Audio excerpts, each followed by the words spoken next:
અસામાજિક તત્વોનો આતંક સતત યથાવત છે। નાના મવા મેઇન રોડ પાસે મારામારી કરી રેકડી ધારકોની રેકડી ઉથલાવીને દાદાગીરી કરવામાં આવી। અસામાજિક તત્વોના આતંકનો વિડીયો વાયરલ થઈ રહ્યો છે। તો રાજકોટમાં ફરી એકવાર અસામાજિક તત્વોની દાદાગીરી સામે આવી છે। પોલીસ કે કાયદાનો કોઈ પણ જાતનો ભય ન હોય તે સ્પષ્ટપણે રાજકોટમાં જોવા મળી રહ્યું છે। નાના મવા મેઇન રોડ પાસેની આ ઘટના છે। અસામાજિક તત્વોનો આતંક અહીં યથાવત છે। આ પહેલા પણ આવી જ ઘટના સામે આવી હતી, પરંતુ પોલીસનો કોઈ પણ જાતનો ડર હવે રાજકોટમાં અસામાજિક તત્વોને નથી રહ્યો તેવું લાગી રહ્યું છે।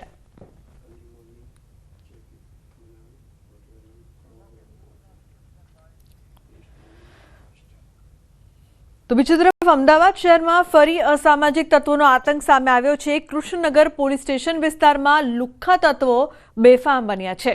હાથમાં ધારદાર હથિયાર અને લાકડીઓ વડે હુમલો કર્યો। અસામાજિક તત્વોના આતંકનો વિડીયો સામે આવ્યો છે। જીડી સ્કૂલ પાસે નોનવેજ તવા ઉપર અસામાજિક તત્વોનો આતંક જોવા મળ્યો છે। કૃષ્ણનગર પોલીસે તપાસ હાથ ધરી છે। તો અમદાવાદમાં પણ અસામાજિક તત્વો છે તે ફરીવાર બેફામ। પોલીસ અને કાયદાનો કોઈ પણ જાતનો ભય ન હોય તેવું અમદાવાદમાં પણ જોવા મળી રહ્યું છે।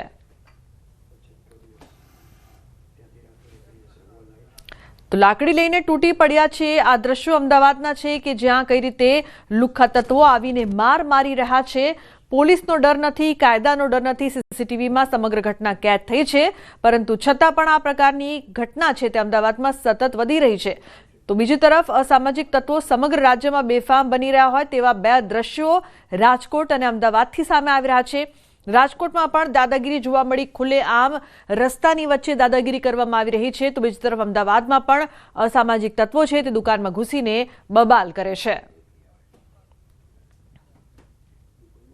યાત્રાધામ અંબાજીમાં 10 મહિના પહેલા 89 જેટલા કાચા પાકા